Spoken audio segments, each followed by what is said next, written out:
Reaching the absolute pinnacle of this society provides a level of power most can only dream of. You command total obedience from millions.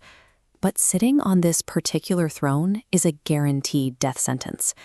This photograph shows the imposing, ornate interior of the empty royal throne room, designed to project supreme authority.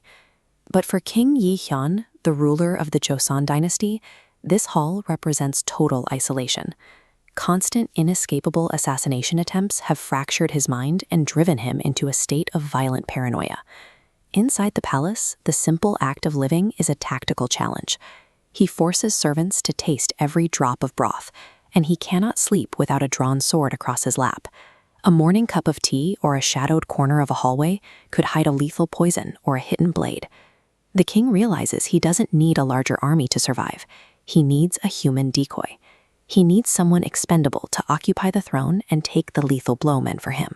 This performer in the vibrant mask and costume is Ha Se-an, a street clown who makes a meager living entertaining village crowds. His only crime is having been born with the exact face of the paranoid king. Ha Se-an is abducted from the streets, stripped of his identity, and dragged into the palace. With zero preparation and no political knowledge, he is forced into royal robes and commanded to sit on the throne. He is caught in a lethal trap.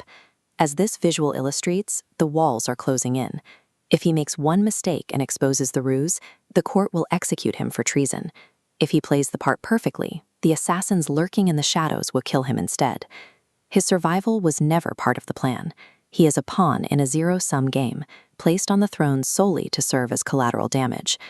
This panoramic shot shows the traditional Korean palace building, revealing the massive scale of the political world Ha Se-an must now navigate. This sprawling complex is home to hundreds of cutthroat politicians and ambitious nobles, all watching his every move for a sign of weakness. At first, his only goal is to stay alive. He survives by mimicking the real king's ruthless cruelty, barking harsh orders and keeping everyone at a distance to prevent them from looking too closely at his face. But his upbringing makes the act difficult. This historical photograph shows commoners walking down a dirt street, the world Ha Se-an actually belongs to. Unlike the real king, who was raised in total luxury, Ha Se-an grew up at the bottom of the social ladder. He knows what it feels like to struggle for a single bowl of rice. Sitting on the throne, he is forced to listen to reports of famine. He witnesses the quiet desperation of the queen, who wants to help her people, and he sees the suffering of the peasants firsthand. His empathy begins to override his fear of discovery. The humanity that makes him a terrible imposter is what begins to make him a functional leader. He starts to care about the outcomes of the decrees he signs. Ha Se-an stops acting and starts ruling. He begins issuing new decrees that favor the poor, surprising the court by challenging the established order the real king had long ignored. He aggressively targets corruption. As seen in this split-screen illustration, he initiates a redistribution of resources, demanding taxes be paid fairly based on land ownership, and putting grain back into the hands of the starving. These actions trigger a dangerous backlash. The royal court grows suspicious. The nobles expect a ruler who governs through elite favors, not a king who builds alliances based on public trust. Tension mounts as whispers spread that the real king is still alive. Meanwhile, Ha Se-an's new political enemies sharpen their knives, plotting to assassinate a ruler who dares to tax their wealth to feed the poor. By choosing to act as a genuine protector, Ha Se-an has painted a target on his own back. He is no longer just a decoy. He is an enemy of the state's most powerful men. Survival now requires more than just empathy. Ha Se-an begins spending his nights with the royal secretary, obsessively studying the law and the complex genealogies of the noble families. He adapts his skills as a performer, his ability to read a crowd and detect a lie, to anticipate the moves of his political rivals.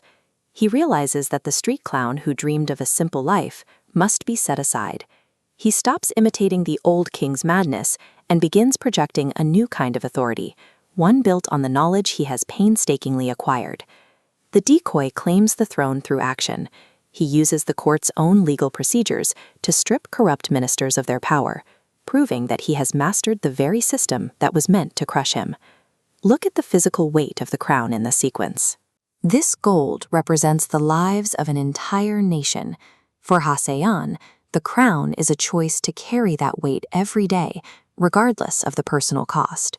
He stands as a protector for those at the very bottom of the social order, using the power of the throne to offer them the safety he never had as a commoner. If you believe empathy is a vital trait in leadership, let me know your thoughts in the comments below, and be sure to subscribe for more deep dives into stories of power and survival.